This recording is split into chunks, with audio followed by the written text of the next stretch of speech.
When I've lost my sense of direction, I get excited. You just have to find the delight in the mundane. If you can go travel with somebody across the world and not kill yourself, then y'all are good. And you get churros and chocolate everywhere. Let's do it. This is Lady Balls Radio, a celebration of women who've let their own brand of awesome shine through, and inspiration for those looking to do the same. I'm your host, Connie Constantine.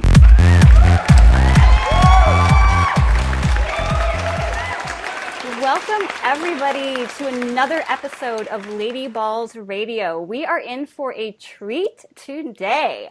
We have got some travel hacks and adventures with Jonelle Roman. I am so excited about this. Woo! Jonelle, you are one of the most well-traveled women I have ever met. So I am so happy that you were so gracious to just jump on this opportunity to be here and share this. So just a little bit about Jonelle, and then we will jump right into it. In addition to being traveler level expert, she is. Yes, there is such a thing. That's like the technical term. I love it. I will take it. She's also a 500-hour certified yoga instructor. Level 2, is it level 2 Reiki? Yep. Practitioner. Oh my gosh, I don't know if you're doing that anymore, like where people can get some Reiki from you, but it is amazing. Speaking from experience, it is so good. And she's also currently director of people and culture at Newhouse Hollywood. That's right. So welcome, Jonelle. Oh my gosh, thank you again for thank you so much for having me. This is like one of the coolest things I've ever done. I feel so honored. Like, thank you. Oh my gosh. And wait, you just got back from like a 3-country or continent, like this giant adventure, and this is one of the coolest things you've ever done. I don't know. Because this is like, oh my gosh, somebody actually wants to talk to me about it. This is so cool. You know? Yeah. This is fun.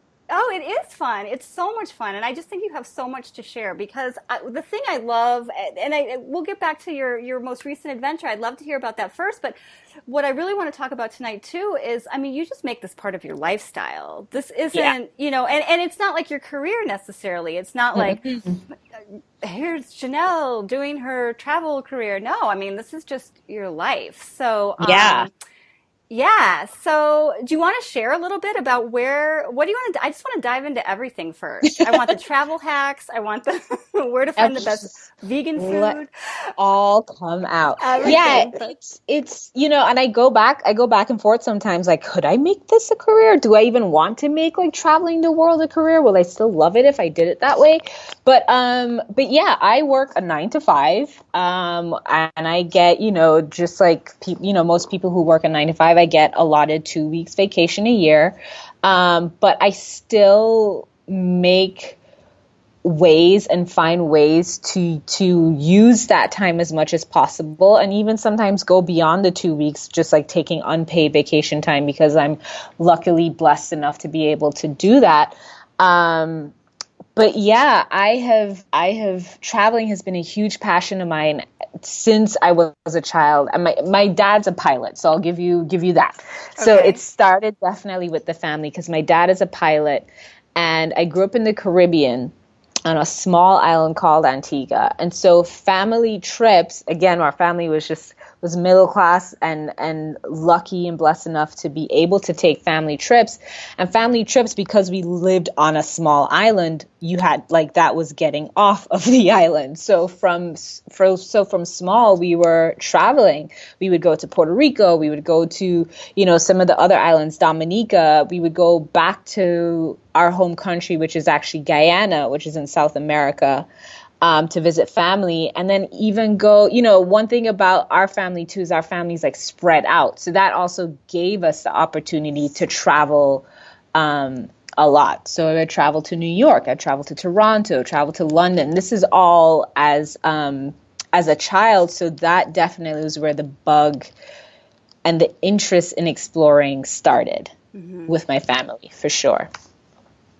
Yeah. Cool, very cool. Yeah, I was curious about that. Like, because I was wondering, had you always traveled? That had to be just such an amazing way to grow up. I mean, to be exposed to that and to just so many different cultures and lifestyles and, I mean, which I'm sure has a lot to do with makes you the free spirit you are today, right? Yeah, I So, think so.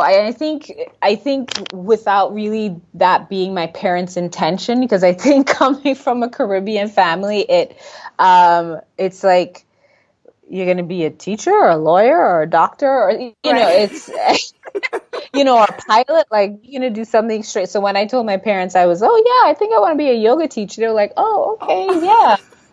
What? So, but yeah, so traveling was always kind of been something that's been part of my life. But I think though, what I like to tell people, because they'll say, oh, so traveling was something you always did. That's always been something accessible to you. I think for me, it didn't really sit in that this was something I could do for myself until I think it was like my early 20s because all that time traveling as a kid, like, yeah, that's great. I got to explore. I got to see that all these other places, but it was still on my parents' dime, not mine. Got Right? it. Yeah. So it wasn't until my early 20s, I was living in New York after finishing college and was taking a trip to London to see one of my best friends who lives there and had saved up for it. And she was like, oh, do you want to go to Paris for the weekend while you're here? And I remember this so vividly because I remember at that time I was working at Columbia Records because, in a past life I worked in the music industry. And I remember sitting at my desk at the computer and going, oh, we could do that. And she was like, yeah, we can. She's like, you could take the Eurostar. It'll probably be like, at that time, it was like $75 round trip. And I was like, what? She's like, yeah. She says, once you're in Europe, it's pretty cheap to actually travel around Europe. And that for me was the light bulb. And so I went to London, saw her, and then we just went to Paris for the day. It wasn't even like a long extended, like, ooh, we're going to do Paris for 4 or 5 days. It was one day. We got there early in the morning. We left late at night. And that was like a mind-blowing light bulb experience for me. Like, I can make this happen on my dime, on my own. And from there, and I think at that time I might have been 23, and there was like no turning back from that point on in terms of I can travel on my own. I can see the world on my own dime. And so I just started researching at that point and looking at different websites and, consistently checking different, researching when's good times to buy a ticket, when's a good time to travel to different places, like when is cheaper than other times to travel to more expensive places. And it just became routine to go and explore those different places. That is so cool. I love those light bulb moments in life when you're just like, wait a minute. Because I know for me, certainly growing up and even in my early 20s, like it was still a fairly big deal, like to Yeah. travel, right? Like, okay, we're going to make this big plan. We're going to have this major itinerary. And of course, I'm sure as you'll be telling us, you need to have some kind of plan of what you're doing. Yeah. But, but to make it just like to be enjoyable and just kind of what you're doing and getting into. So when you travel, this is a question because you had kind of touched on this with like Paris for a day.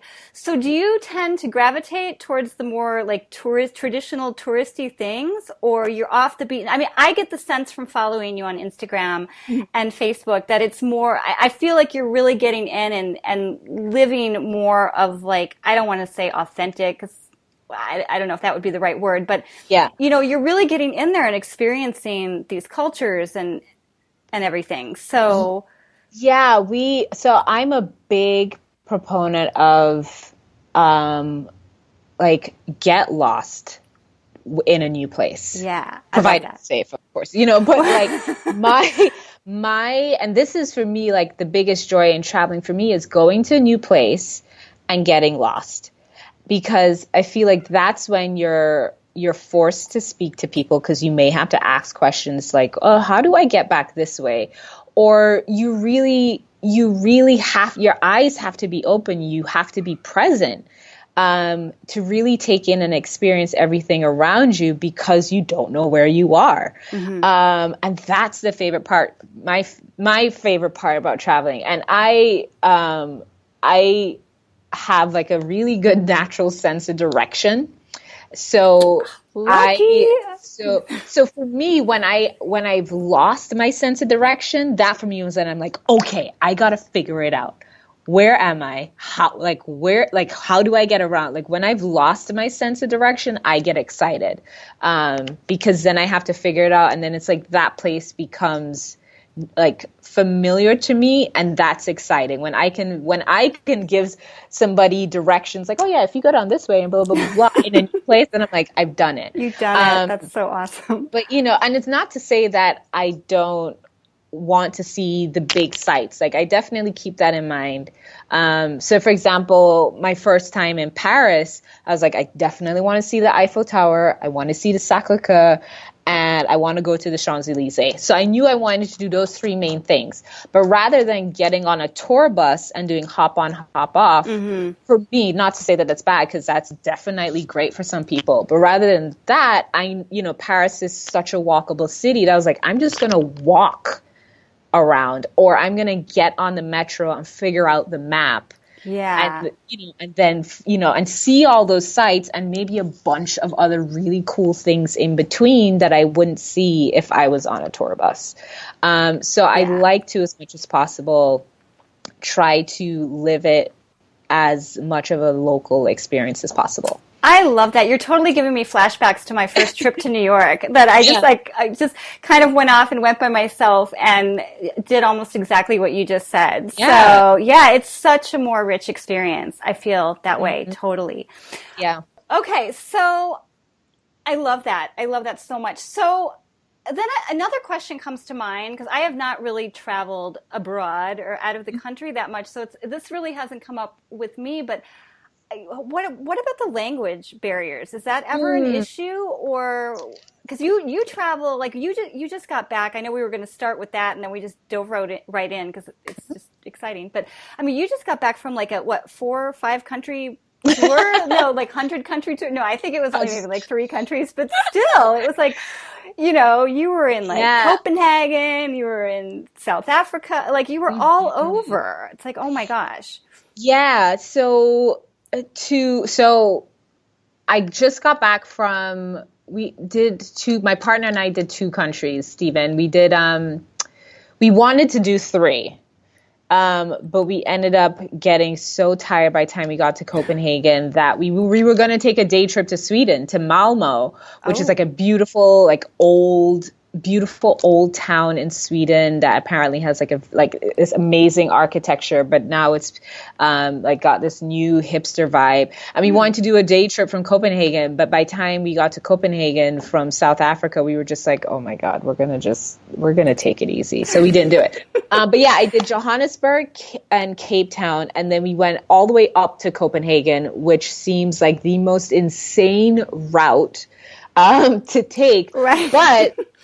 But the flight deal that we found, if flying from LA to go to South Africa, if you connected in Copenhagen to come back, the price was like drastically lower. So, we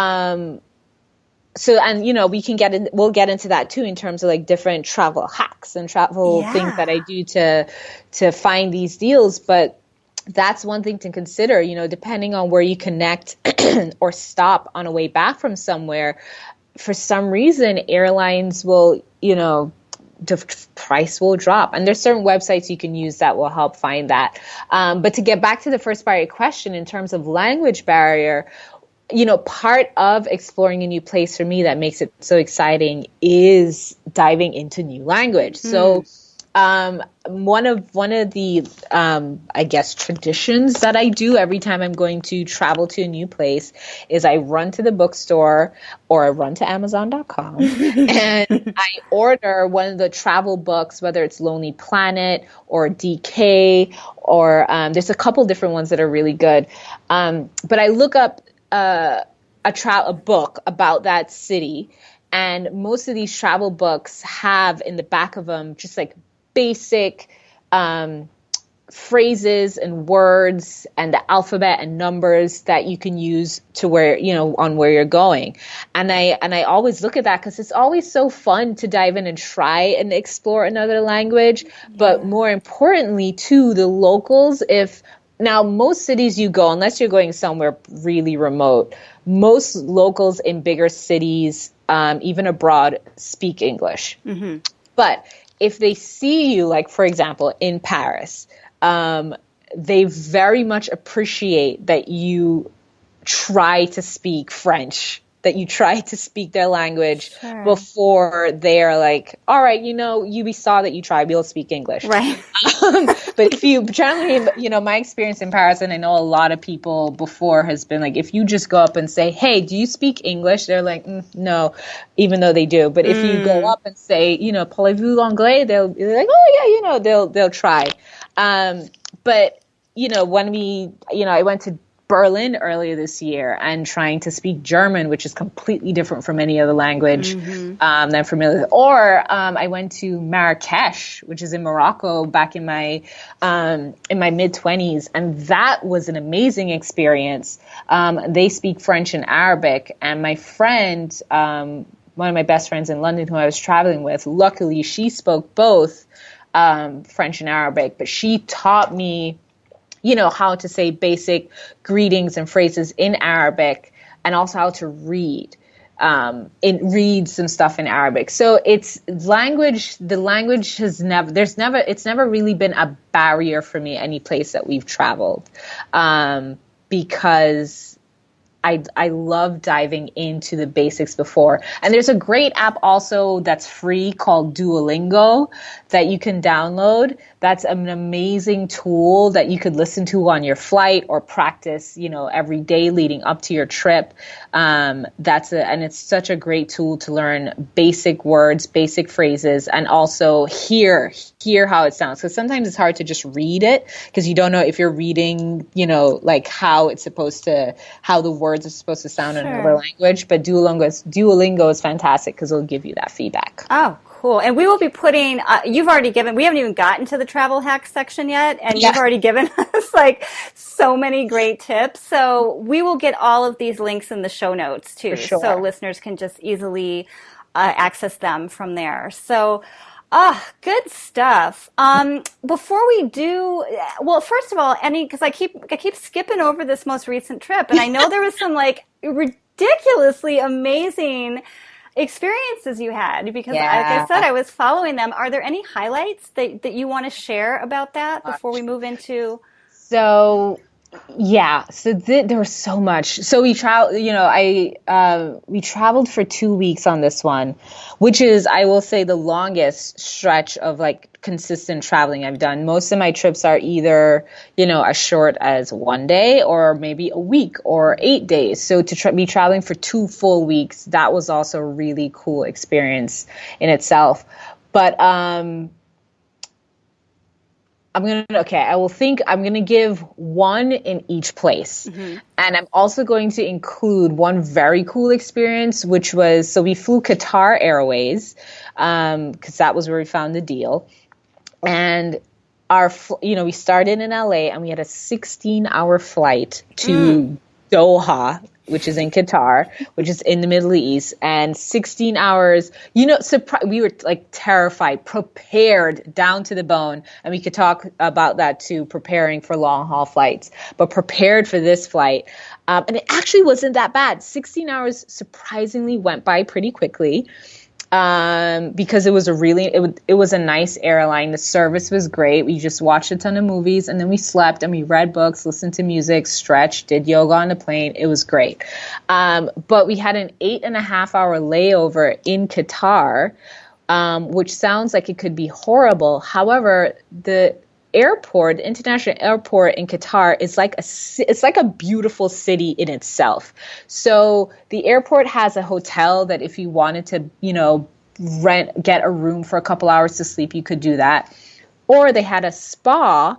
And so we bought a day pass to the spa, and in the middle of this airport, I'm swimming laps in this beautiful That's so awesome. Oh my gosh. This beautiful pool. I went and sat in jacuzzi, and the pass wasn't expensive either. It was $30 $30 US. And I was able to swim, sit in a jacuzzi, take a shower. And that was great. And then, I was able to walk around. So that was one memorable experience. Like the layover to Johannesburg was amazing. Amazing. Take note, LAX. Like, hello. No, like, what are you doing? And then the first part of our trip was getting into Johannesburg. And oh my gosh, there's so much. I mean, we did a quick tour of Johannesburg. We saw the Apartheid Museum. We went to Nelson Mandela's old house in Soweto, which is a township, which he used to live in, which was also like an experience in itself. But one of the most memorable parts of the Johannesburg trip was we went and did a safari in Pilanesberg, which is about 2 hours outside of Johannesburg. And we stayed at this lodge, a very nice lodge. And we opened up the balcony doors, essentially to our room. And we had a Jurassic Park moment, where they see the dinosaur for the first time, and you just hear the music comes in and everything freezes. Mm-hmm. We had one of those moments. We opened the door and we stepped outside and we saw an elephant. Oh. It was like maybe 50 to 100 feet from our bedroom, and we just stopped. That's an elephant, a real life elephant that we can see from our room. So that was absolutely a next level mind blowing experience. Yeah, absolutely phenomenal. Absolutely phenomenal. And then we went to Cape Town. We were there, so we did Johannesburg for a couple of days, and then Cape Town. Cape Town is magical, and it's like, name a European city because it was colonized by the Dutch, but it's like a European city in terms of architecture and streets.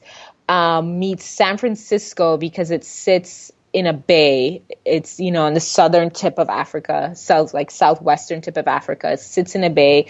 And then there's this beautiful mountain called Table Mountain that's right there.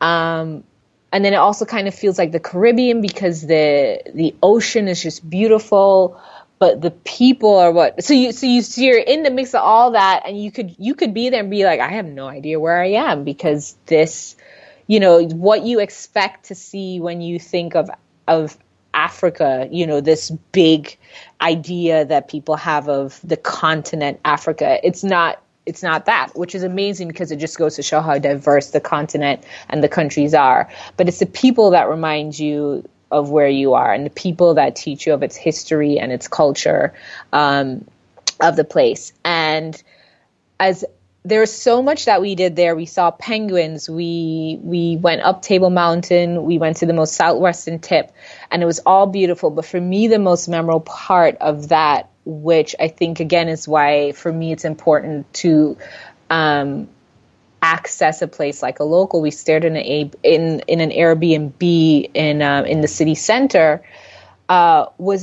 and we stayed in an area that was predominantly Muslim. Historically, it was Muslim. That was the culture and the people that came to that area of town in Cape Town. And so every day, 5 times a day, we would hear the call to prayer because there were several mosques around our Airbnb. Mm-hmm. And for me, that was the most memorable and one of the favorite things about the trip, because it forced you, or me, it made me take a moment every day to stop and be present and listen, because it's so beautiful, the call to prayer. This guy just gets to the top of the mosque and you can see him just belting his heart out. and it's wonderful because it really makes you stop and be present, which is what, for me, that's, I'm not Muslim, I'm not particularly religious, but I appreciate and understand that moment of, oh yes, it is time to acknowledge the greater being that is above us, for them. And for me, even it was a time for me to stop and listen and be present and take in everything in that moment. So that was the most memorable thing for me in Cape Town. And then it was up to Copenhagen, and which is another just beautiful European city, and it's fall. So what's interesting is transitioning from South Africa, which they're in the southern hemisphere. So this time of year when we're experiencing fall, that's their spring. So it's getting warmer there. Flowers are blooming. All the what are the purple flowers that we have here that's bloom in the spring here in LA? The jacarandas. The jacarandas that are blooming here in LA in the spring that are all just like dead now because it's fall. They're all in bloom all over South Africa right now. So it was such an interesting thing going from their spring and then going up to Copenhagen, which is in the like full fall mode, and it's gray and cold, and everything is like this beautiful orange because it's fall. And I think what was most memorable for me there was we did, there's this old, there were these old soldier barracks. They're on an island within Copenhagen that's kind of shaped like a star, and it's called Castellet, and I could be pronouncing that incorrectly. But there's these beautiful old barracks that are these just rich orange-red colors, and those buildings surrounded by the beautiful fall foliage of the trees. Like just walking among that, that was the most memorable part to me. That was wonderful. There was, oh my God, it was one of my most favorite trips that we did this year. That was amazing. I don't know why. I mean, it doesn't sound that great, really. Like, I know. Oh my gosh. No, that is, and I love that it's just, you soaked it all in. I mean, the sights, the sounds, the moments of silence, even just to experience that. You can't get this sitting at home watching National Geographic, people. Get up there. You can do it. I promise. Gotta participate. No, but really, oh my gosh, that is so incredible. I felt like I was there. You should maybe start a travel show because seriously, I know you said you didn't want to do this for a living, but it is so comes to life. I thought about it. I know. I go back and forth with should I start a travel blog? Should I do something? And it's always that internal like fight of, oh, there's so many people doing it already. Why should I do it? But, but then you have to, you realize that, yeah, but nobody's doing what you're doing. Nobody has your voice at the end of the day. Totally. So, Yeah. And if nothing else, you've got a beautiful personal record. I mean, you do anyway through your photos, but I think really getting, well, not pen to paper, hand to keyboard, finger to keyboard. Yeah, no, I would totally encourage you to do that. I would read it. I mean, this has just been, these are some places, I mean, not that I've never thought of, like I know they exist, but just to really all the rich layers of so many places out there that we won't give ourselves the opportunity to see unless we do, right? Yeah, exactly. So, oh my gosh. Okay, well, I could keep going on just with this trip, but I know. What do you? I know you take a lot of shorter trips. Yeah. What advice do you have before we get into like the travel hacks section per se? What advice do you have for people that do think like, oh, I don't have to, like you had touched on at the beginning, you've got a regular 9 to 5, right? It's not like, oh, you just have like this endless time off to travel whenever the whim hits you. What do you do to like really incorporate it? Because that is something that I always love too, of like just knowing you and following you on social media is you're always going somewhere. I mean, you even have the hashtag Team Can't Sit Still, right? You and Steven, right? I love your hashtags, by the way. Yeah, I can't like and that was from like one of my friends back home in Antigua. It was like one of my posts years ago and he was just like, "Girl, can't you sit still for a moment?" So, Team Can't Sit Still. That's how it was born. But yeah, I think that for those who, which I totally get, because it's we don't all have that the time to just say, yes, I'm going to take a week off and go somewhere. I think it's also so important to remember that there's so many places within 10 miles, within 20 miles, within 100 miles of your, wherever you live that you can hop in your car and drive to. Or if you don't have a car, that's fine. There's so many bus transportation systems. There's railways. You can do, Greyhound. You can do there's a couple others that are going to come to me, but there's so many things that you can do locally that you can explore that I'm sure because we become, we're so jaded, we become so jaded by, because of where we live, that you can do. So I oftentimes will even do you could start with a day trip. Something that I did early this year it's in the spring up in Lancaster, which is about an hour and a half outside of LA. Mm-hmm. In the spring, there's a poppy field reserve, and in the spring, all the poppy fields bloom, and it's this insane, like, as far as the eye can see, carpeting of poppies that look so beautiful. And I had read about it somewhere. I think it was either the LA Times, or I think I just Googled, outside things to do, things to do outside of LA. And it was one of the things that came up. So drove up early one morning and stayed the day, and it was phenomenal.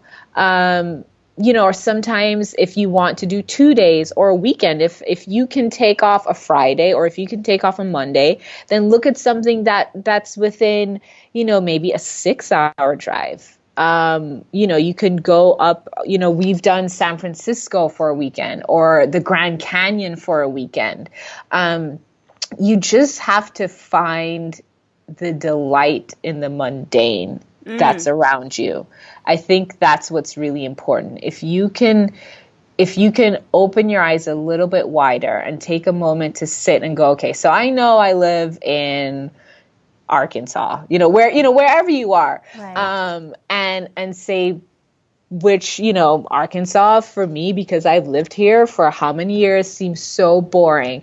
But go on Google Maps and zoom in on your city and then zoom out a little bit and then zoom out a little bit more and then a little bit more and see what's around you that you have access to. And if you look around, you might say, oh, that place looks cool. And it's about 2 hours away. Okay, how can I get there? And you could even start with Google Maps. Click on that place and look up on Google Maps how to get there. Okay, it's a 2-hour drive. I don't have a car. However, maybe Greyhound goes there. Or maybe I could do a ride share. Maybe I can rent a car, because you might be able to find rental car deals that are as cheap as like $10 a day, which is like a real thing.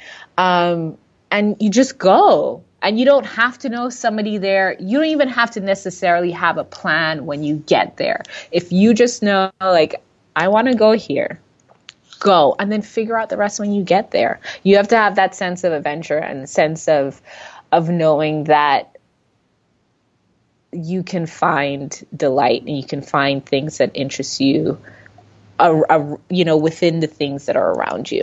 I love that. Delight in the mundane. That is like, boom, right? If you take nothing else away from this yet, that is so true. Be open to the experience. I love that, especially on those short trips. You've got a little more leeway than you might in another country where you're not just going to throw all caution to the wind. Exactly. Maybe be like, whoa, okay, how did I end up here? But be open to what you're going to experience. So, oh my gosh, that's so fantastic. So, okay, so you hit on some airfare tips, danced around those. We talked about $10 rental cars. So what, do you have some trade secrets here that you can give people to? So so there's, and because I think traveling now is such a it's something that with the millennial generation, which I'm just at the tail end of, even though I will not call myself a millennial. There's so many travel groups that you can look up. There's so many websites that you can look up that will even do the work for you. So there's an awesome website, and this is one that this is one that will essentially help do the work for you. It's called secretflying.com. One word, secretflying.com. They're on Facebook. I think they're on Instagram, but go to their website and sign up for their newsletter. And you put your home city and where you're interested in traveling to. And every day they send emails with different deals. LA to Iceland round trip for $299. That's a real one, by the way, that came out last week. LA to Iceland round trip for $299. That's crazy. It's more expensive at times to go to New York. So, it's just, there's things like that exist. And it's because, and, people are like, how does that even happen?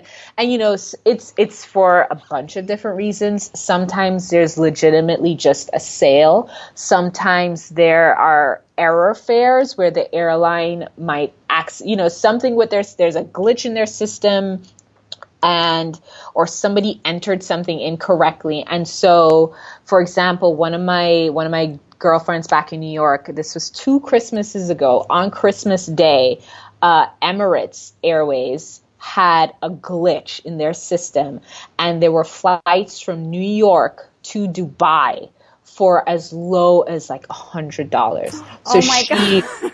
She and her husband did a round trip flight, and I think they did a day stopover in Paris, and total for the two of them, they paid $300. Oh my goodness. So there's things like that happen. There's other instances where there are these things called fuel dumps. So a huge part of your ticket price is actually the tax on fuel, or airport taxes. And there'll be times where the airline, again, there's a glitch, and they'll upload the price for the flight, but for some reason the taxes for the fuel isn't posted. And that's a huge chunk of the ticket price. If you were to break it down, it's like, LA to New York, your ticket might cost $450. The actual ticket, the flight itself, might only be $200, and the rest is taxes. So there'll be times where there's a fuel dump, and you'll see a price for LA to New York for $250.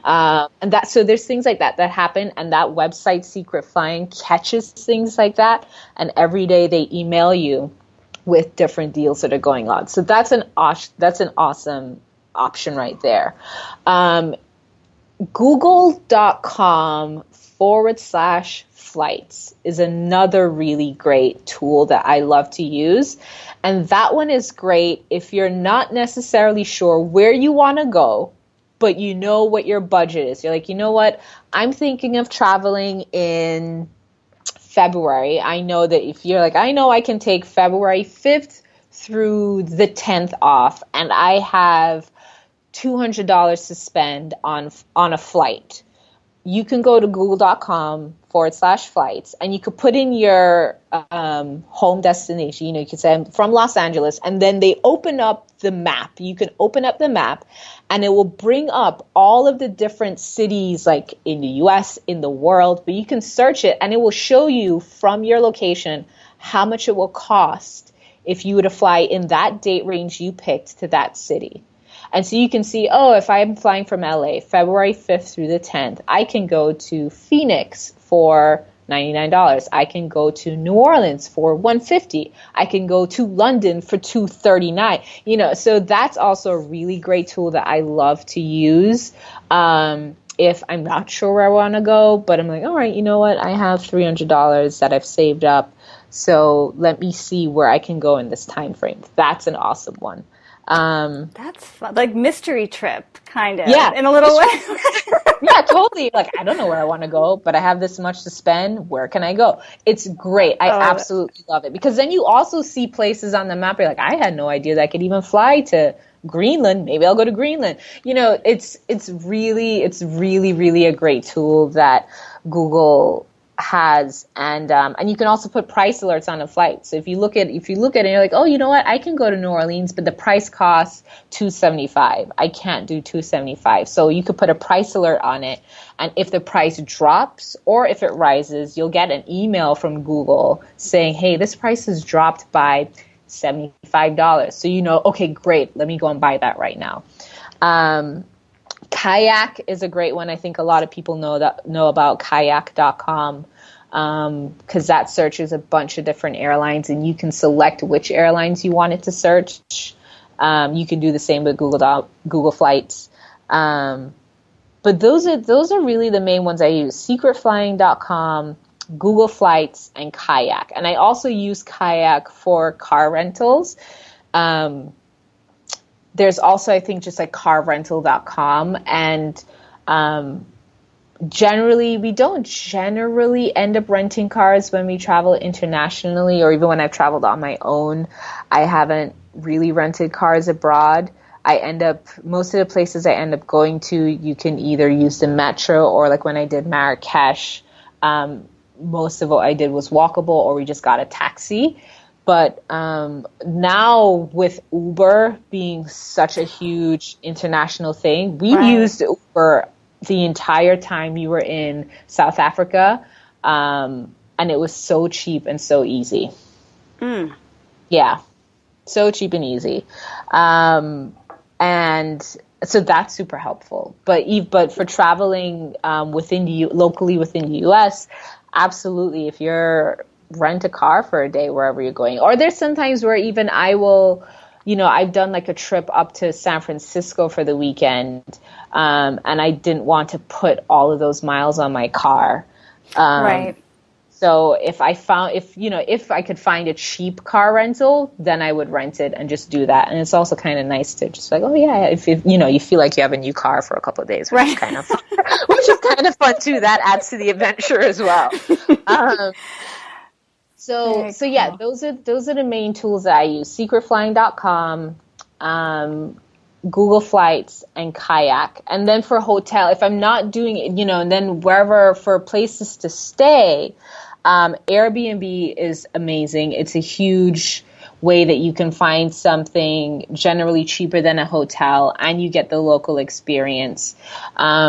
But there's also times where you may not want to Airbnb. You want a hotel. Right. You want that full service, everything. Full service. Yeah, Right. You don't have to worry about anything. Hotels.com is an easy one that I like, and I've the hotels that I have found using that have all been good, and you get really good reviews from other people on that, which is awesome. And a trick that I also do with that is great, is that whenever I'm searching for something or I'm about to reserve something through hotels.com, oftentimes if you open up another browser and just type in hotels.com discount code, there is one that will come up, and you can end up, you'll save $10 or $5, or you'll get 10% off. Yeah. But you'll see that's one way to cut some cost off of it. Totally. I love that one. And I've been using that for everything lately. Like just even signing up for, any subscription service or different things. Guys, always look for just Google promo code, discount code. Exactly. Over whatever, like Nike promo code or, Netflix promo code. I'm just like anything you might be signing up for. Anything. Check. Check for it. Check for it. Absolutely. Oh my goodness. Oh, wow. Okay. So we've covered the hotel. We've got some great tips for actual air flights, and I'm totally doing the mystery tour this year. Yeah. I'm going to do that. I'm so doing it. I don't know where I'm going, but I'm excited. I don't know. Just quick before we go into the break for a second, and then we'll come back with the speed round and a couple other things. What about you're vegan. right? And I'm not saying like, oh, this now we're suddenly shifting everything to veganism. No, Yeah, it's not sure. about that.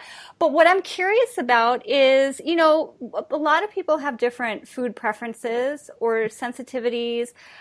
Do you find that, or do you have any like special like quick tips for that? Because you guys ate some amazing vegan Oh food gosh, yeah. throughout this whole most recent adventure, and I mean always, right? So, but Yeah. do you have any little extra tips where people make it easier so maybe people aren't as like reluctant of like, is there going to be something I can eat, Right.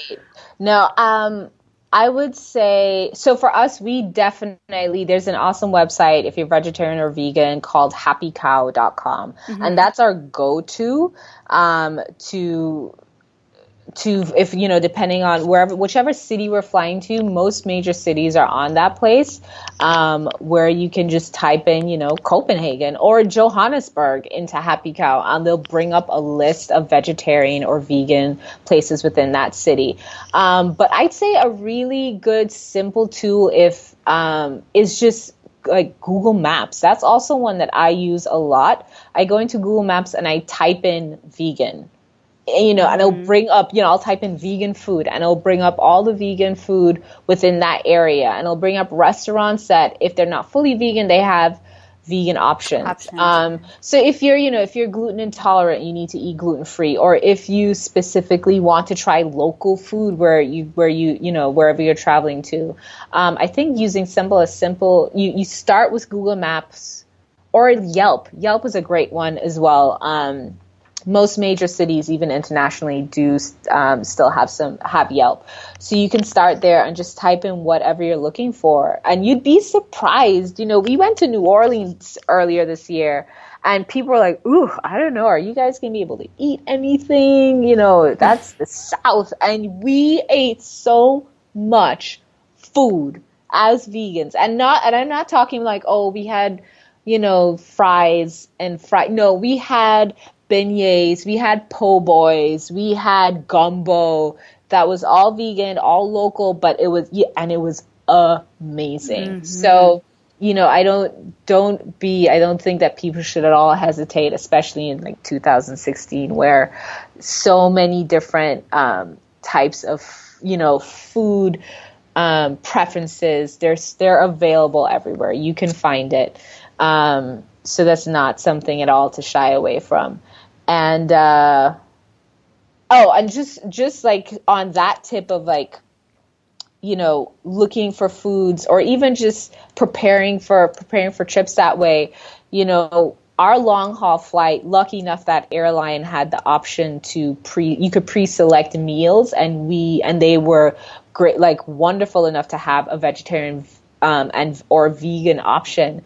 But we also just like packed a ton of snacks in our bags. We had bags of Cheerios, or we had, bags of other things that we carried with us that we knew that we could keep in our bags and either have on the flight or have there when we landed, because we knew we weren't going to be able to get to a restaurant or have food quickly accessible as soon as we got there.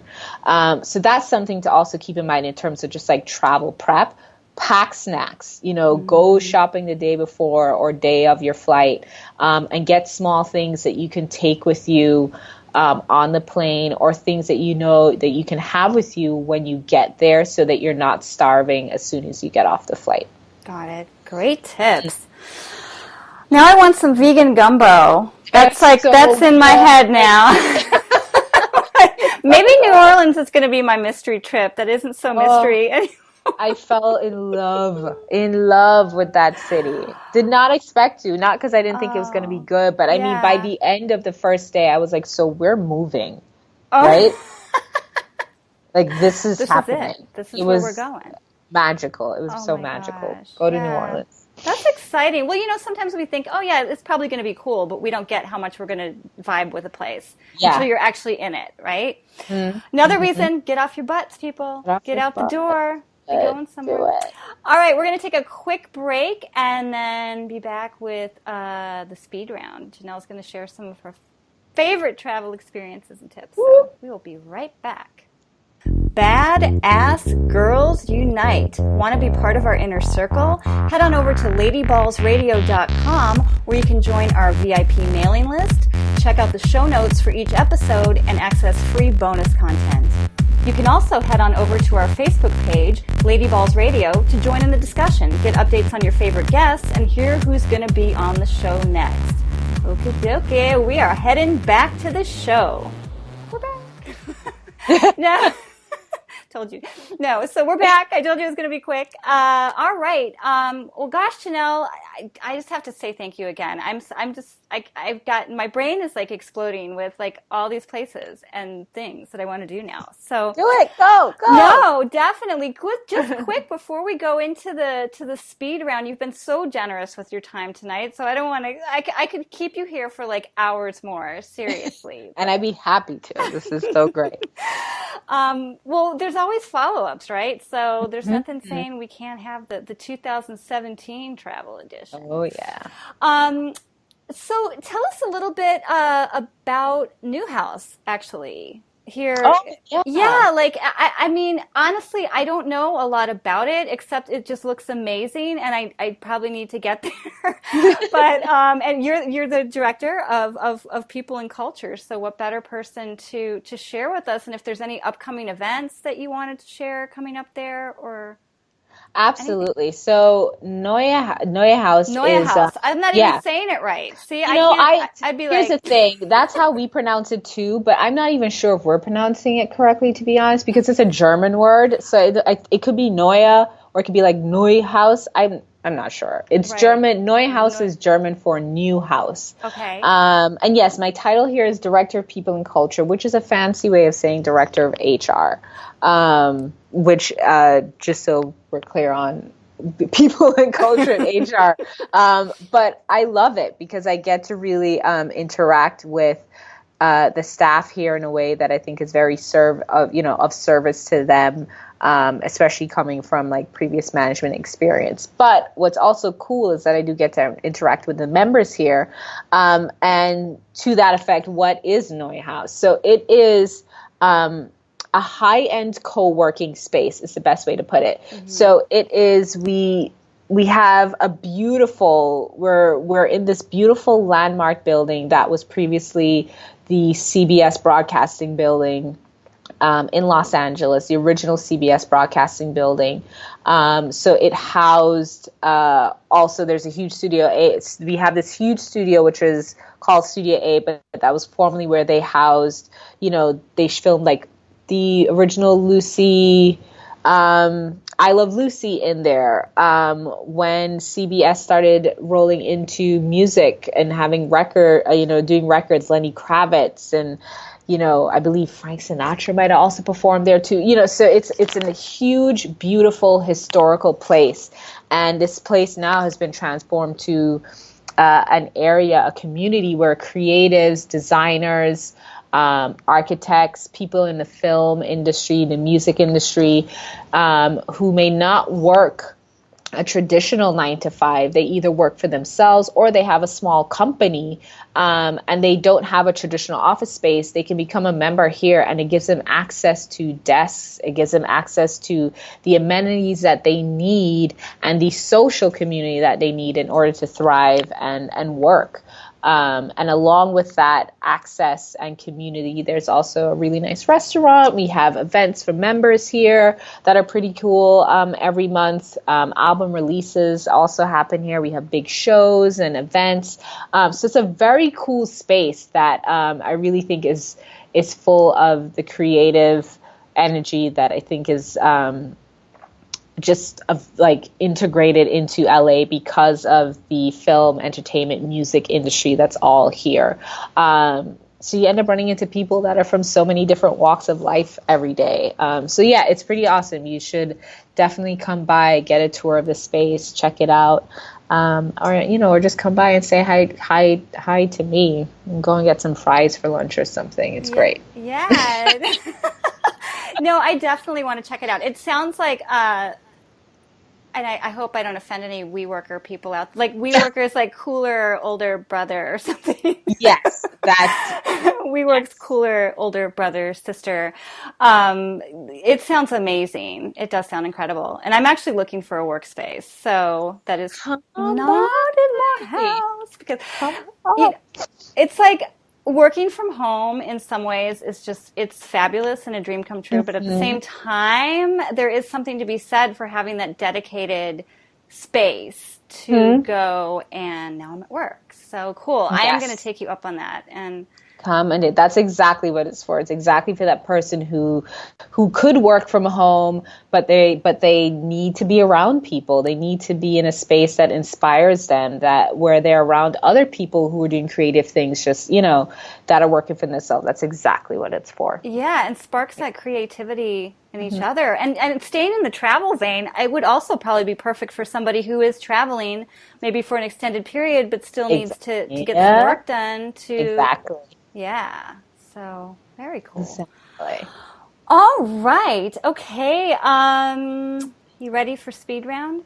Let's do it. Okay. All right. These are gonna go quick. Not that quick, don't worry. But just I put together some fun questions just to kind of look even a little bit more of a feel for all the adventures you've been on. Mhm. Place you haven't been yet, but are dying to go. Oof. Oof. I know it I could be know. more than like up to So three. many. Okay. Um, let's like top three then. I will say Bora Bora is one. I Ooh. am like dying to get to Bora Bora. It just seems so remote and so beautiful. Um, so that's one. Uh, Porto, Portugal is one because that's where they make port, and I love port. Ooh. So I would love, like, I think that's that's where port originated from. So I would love to go and do a port tour in Porto, Portugal. How many P's can I say in That's one sentence? that's a lot of POR. All right.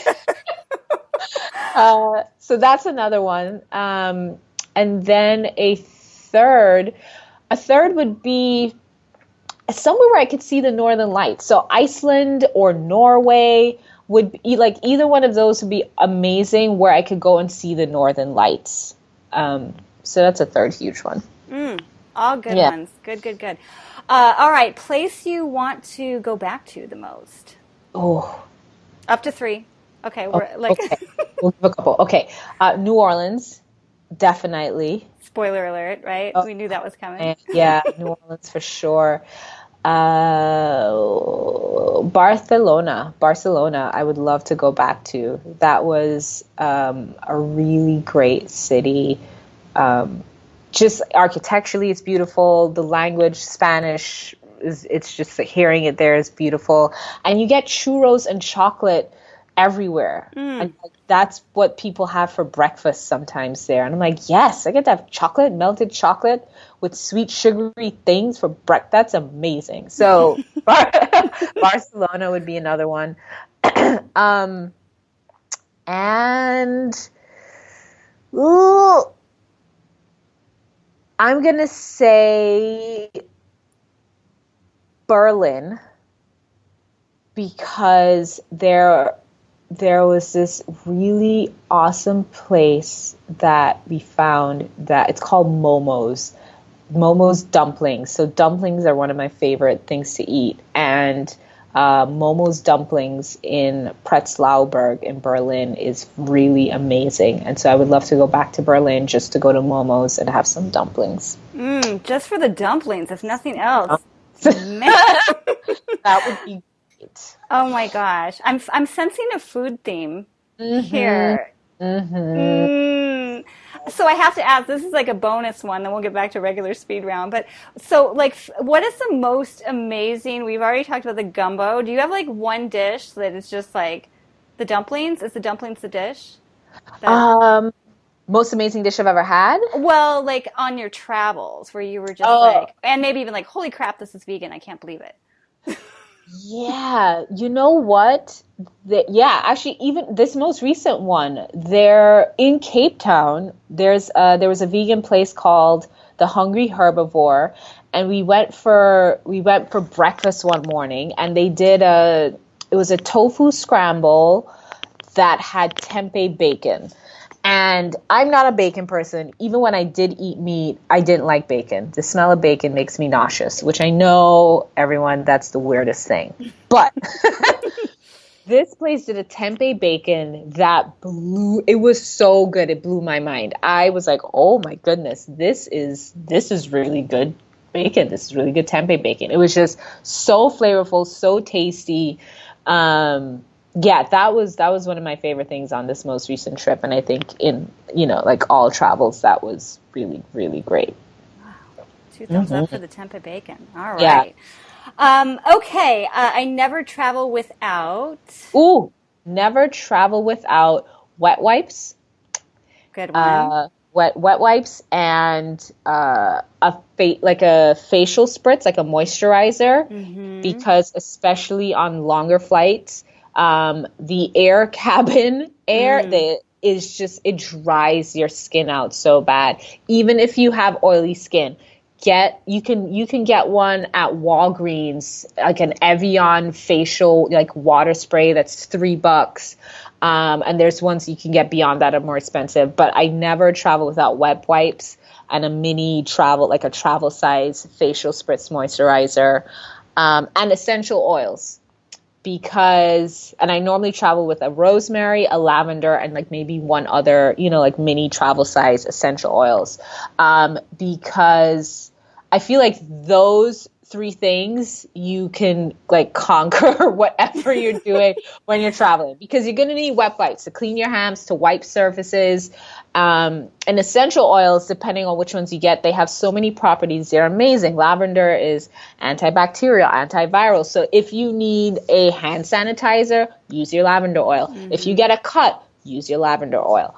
If you're getting a headache, if you're getting stressed, these oils will help, and you can throw the oils on the wet wipe, and then, oh my goodness, you can disinfect a table where you are, or, if you're in a restroom where there's no toilet paper, you could use a wet wipe. So, those things, wet wipes, facial spritz, and essential oils, I never go without. Never leave home without them. Do you have a favorite? You I am like feeling the wet wipes here. Yeah, it's the best. Do you have a favorite? You mentioned like you could get like a $3 one at Walgreens, but do you have a favorite facial spritz that you use, like a brand or? Yeah. For those that are like really girly and want. Yeah. Oh man, the name, it's called Mario something. I'll get it back to you so that we could put it in the notes for the show. Yeah. But I know like Urban Outfitters sells it, or you can get it on Amazon. But I love it because it's rose water and aloe, along with natural spring water. But the aloe and rose water together are such a good mix, because the rose water is just like calming, it's softening for the skin. The aloe is amazing too. If you're traveling to somewhere really hot and you get sunburnt, the aloe in that also helps with sunburn.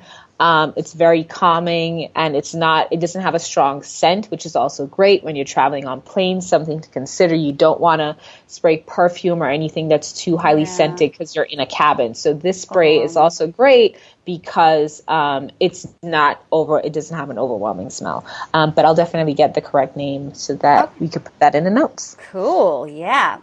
Okay.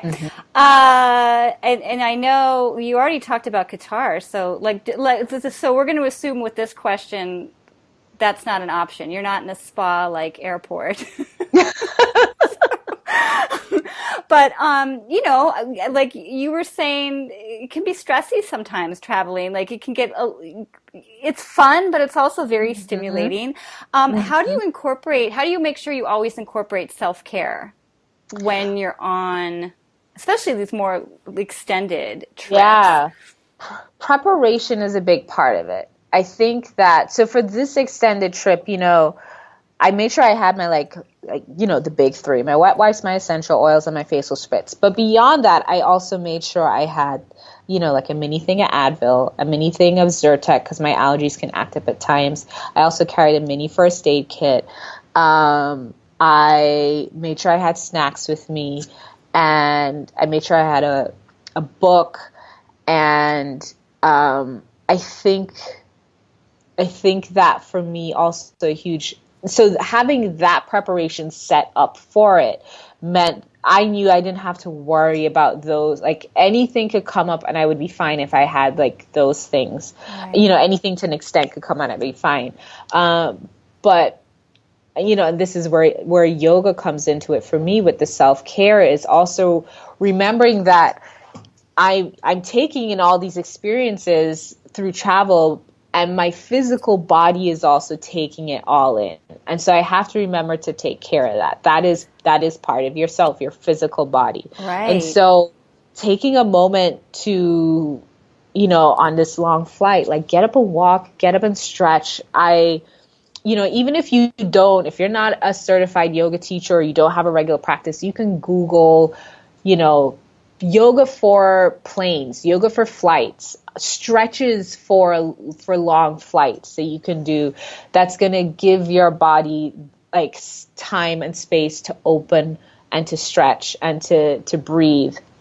I think that's so important. Not just not just for flying, but even when you get to your destination and you've been walking all day, putting your legs up the wall at the end of the day, or just like sitting. You don't have to have a meditation practice. Sitting by yourself, because that's also too, if you're traveling with somebody, it's amazing that you can have a partner that you get along with, that you can travel with. Like if you want to test your relationship, go traveling together. And that's when, if you can go travel with somebody across the world and not kill yourself, then y'all are good. You're fine. You're fine. But even when you're traveling with somebody, taking time, whether it's 5 minutes, whether it's 5 hours by yourself. And if it's for 5 minutes, let that 5 minutes be 5 minutes of sitting in silence and listening to your breath. That alone can change, that can change the scope of how your day is going. That can just even change like your mood, your rhythm. That can give you 5 minutes of deep, really needed relaxation, I think, when you're traveling. That's so important. But yeah, I think it starts, for me, self-care starts with preparation and making sure that I've taken the time to like look at the scope of where I'm going and what I'm doing and preparing as much as I can for it. Good. And I love that. I'm thinking back to the calls to prayer 5 times a day. Yeah. Right? Even if you're not going to, not to bring the religious aspect into it necessarily, but I think that's just such a beautiful thing. To, even if you don't do it 5 times a day, a few times a day like that, just to soak it all in and absorb it. So great tips. Okay. Last one, next adventure. Do you even know what's up next? Little? But there's a little one. I wouldn't even say it's really an adventure, because this is back east to New York and Philadelphia for Thanksgiving. The next new adventure, there's potentially Iceland, potentially Iceland at the end of January. We're looking at that one. It could be and then what's cool about something like that, is, so we're looking at Iceland, and we also figured out, okay, we're in Iceland. Iceland's pretty cool, close to London. We could fly to London from Iceland. You can get a flight from Iceland to London for as little as $50. I'm not lying. Oh my gosh. Yes. So we were like, so if we get a one-way flight to Iceland, it'll only cost us, right now it's ranging from $99 to $200 for a one-way flight to Iceland. So we may do that, and then we may get a flight from Iceland to London, see a couple friends, and then come back to LA. So that's the potential next adventure early next year. I like these combo platters you Yeah. guys are putting together. That is like, because you would normally not be thinking like, I'm going to go to Iceland and London, right? It doesn't seem like it goes together, but it does. Oh my gosh, look at the, it's the same deal with like, see where you are, and then pull the like zoom out and see like what's around you. And this is, if you look at Iceland, you're like, the UK is nearby, or you could go, oh, Canada's nearby. Maybe I should go to Montreal. Like, and and you would never, and you might get lucky. You might put in that route and see, oh, I could go to Iceland to London for under $100. Why not? If you can do it, why not? So that's one potential thing we're doing next year. Why not indeed? Oh my goodness. Well, I am so grateful for all of this. This has been such a blast, Jonelle. Me too. Love this. Thank you so much. Do you have any last little words of wisdom or big words of wisdom, but anything else that you didn't get to share that you just really want our listeners to know? Yes, there's one thing I will quickly say. So, one thing that I think a lot of people don't often think about, or maybe they do and they're not sure how to do it, especially when traveling abroad, is money. In terms of, should I get cash or should I use my card? And there's two ways to go about it. If you're going to use cash, get it out of the ATM when you get there. That's the best exchange rate you're going to get. Don't go to your bank before you leave, or don't go to a bank there. Just go to an ATM if you're going to use cash. If you're going to use a card, there are lots of different credit cards or even debit cards that you can get that do not have international transaction fees. One that I use is Capital One is a great option for that.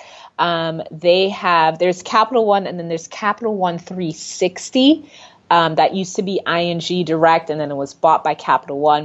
But Capital One 360 is their online bank, and you can get a debit card through them and have a checking account or even savings account. But their checking account, you get a card, which has the chip and everything, which is great for when traveling abroad, it doesn't have any international transaction fees. So when I'm traveling, that's the only card I use. I have a credit card for emergencies just in case, but I make sure any traveling money that I know I want to spend, I put it on that card, because I can use that everywhere and it won't cost me extra. I'm not going to have, $100 extra in transaction fees. That's just going to take away from my ability to spend. Right. So that's something super important, I think, to consider when traveling internationally. Get a card, whether it's a credit card or a debit card, that doesn't have international transaction fees, because that's going to really change your experience. Got it. Good one. Go. I didn't even think of that. So bonus. There you go. Bonus tip.